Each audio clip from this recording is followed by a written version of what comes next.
Desafortunadamente también toda la desinformación, que no solamente provenía de México, los ataques empezaron en otro lado, pero eso lo vimos reflejado en los medios y sobre todo en redes.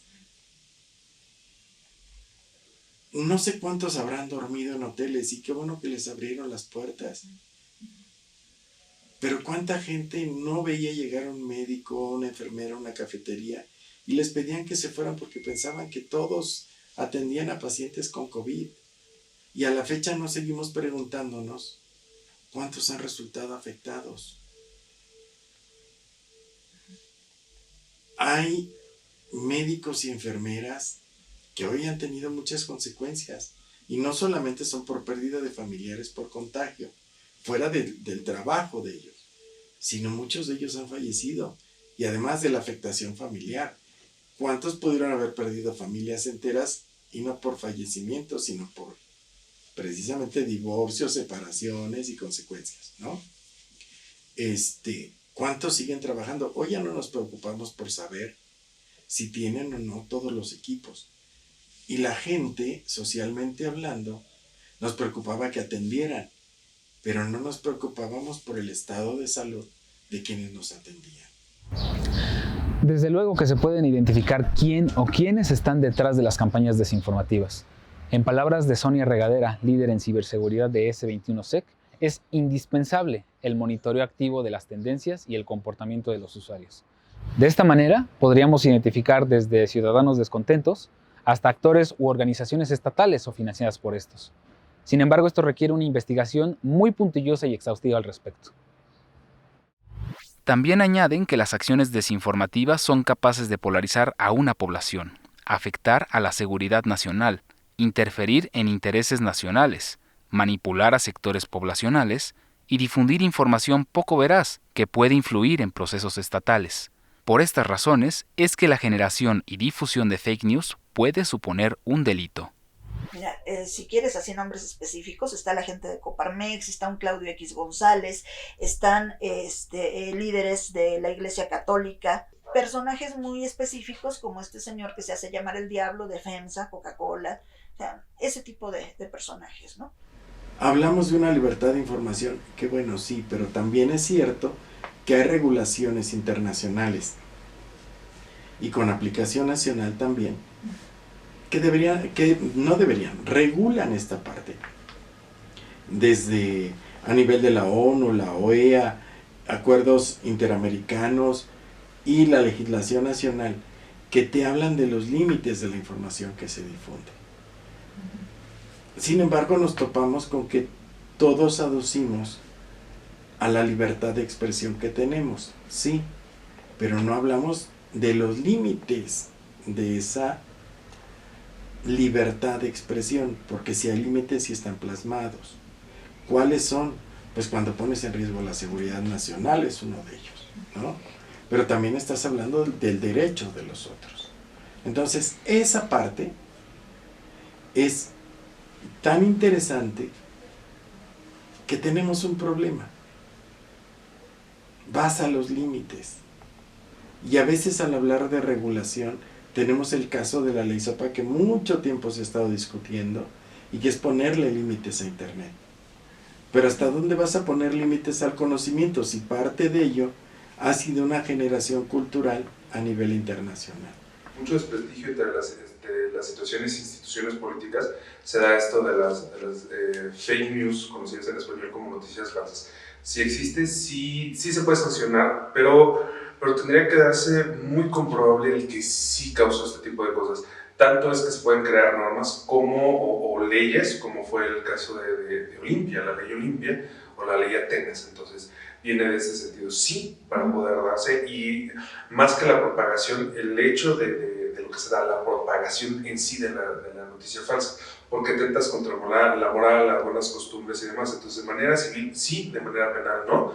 Si eres servidor público de manera administrativa, sí se puede dar una sanción de este tipo. Que es muy sencillo, entender que el mundo físico no cambia mucho al mundo informático.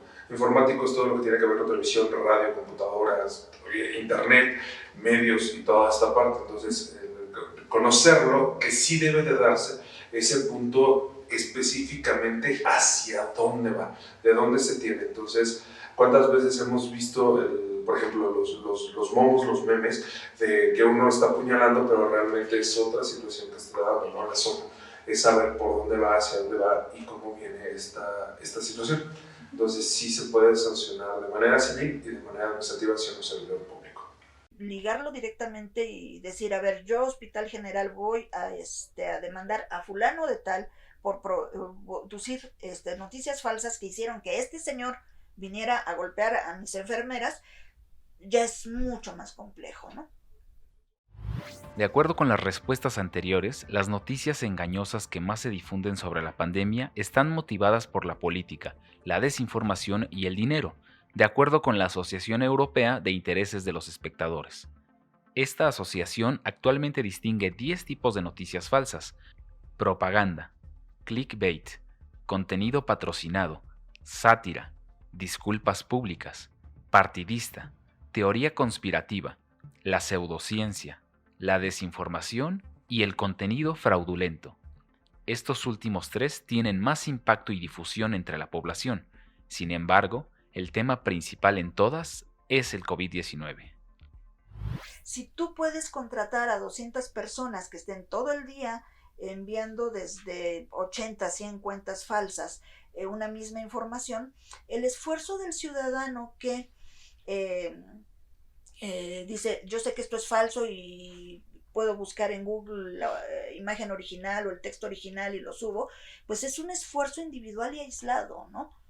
Y hay muchos que están haciendo esos esfuerzos, pero al final enfréntate a los bots de una empresa grande. Bueno, Operación Berlín desnudó algo tremendo al respecto, ¿no? O sea, era una casa llena de gente con una computadora emitiendo acusaciones falsas durante todas las horas del día, porque además salía un turno y entraba otro turno de gente. O sea, enfrentar el poder económico de quienes hacen estas cosas, pues no es tan sencillo, ¿no? Por una parte. Por otra, somos un país que le gustan los mitos. O sea, te inventan un chupacabras y te casas con la idea, ¿no? Entonces te inventan que te van a sacar el líquido de las rodillas para hacerse ricos y te la crees. A lo largo de este reportaje hemos establecido las consecuencias de la desinformación y lo delicado de su difusión en la sociedad. También identificamos a 2 actores principales que intervienen en este fenómeno. El primero de ellos, el ciudadano, quien por desconocimiento comparte de buena fe la información sin reparar en las consecuencias que esto acarrea. Los efectos que generan pueden ser desde que la población es más vulnerable a sufrir contagios. Un paciente con COVID-19, al leer información falsa sobre la enfermedad o los remedios alternativos, pone en peligro su vida, y de las personas a su alrededor al no vacunarse y no buscar atención médica inmediata. Y afecta al personal de salud, porque son culpados por los parientes de pacientes que están mal informados y terminan en agresiones dentro de los hospitales. Y por el otro lado, quienes generan estas informaciones, los grupos organizados de ciberdelincuentes, quienes traen ya una agenda política, ideológica o social y se encargan de compartirlo para buscar los objetivos que estaban buscando. Los medios de comunicación y las fuentes oficiales también tienen la responsabilidad de filtrar la información que comparten al público, sin buscar la inmediatez, considerando el impacto que tienen los discursos de los líderes de opinión en los mexicanos. Necesitamos que se revalore el papel del periodista. Eso es una tarea que tenemos tanto los que ejercemos como los que enseñamos. Y socialmente tiene que revalorarse el papel del periodista. Hoy esta tecnologización ha hecho que se pierda y se considere que los periodistas mienten. A ver, se recaba información, se confronta. Eso también nos obliga a ser mucho más exigentes con nuestro trabajo y lo que hacemos día a día.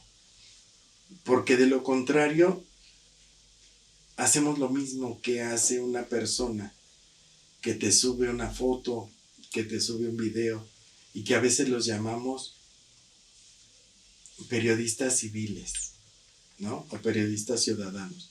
No, ellos suben una información, suben una foto, pero no son periodistas. un periodista trabaja una información, la confronta, profundiza, y que ello sea lo que la sociedad tuviera que revalorarlo para entender que lo que se ofrece en los medios es información. Desafortunadamente, las noticias falsas son cada vez más sofisticadas y difíciles de evadir, porque apelan directamente a la emoción y nos impulsan a compartirlas cada vez más rápido. Hay que estar muy alertas, sobre todo en esta nueva época de vacunación. Verificar quién escribió la nota, de dónde viene, a dónde se comparte, con qué propósitos y si otros medios han verificado la información. Y recuerda, nada es lo que parece. Esto fue Fake News.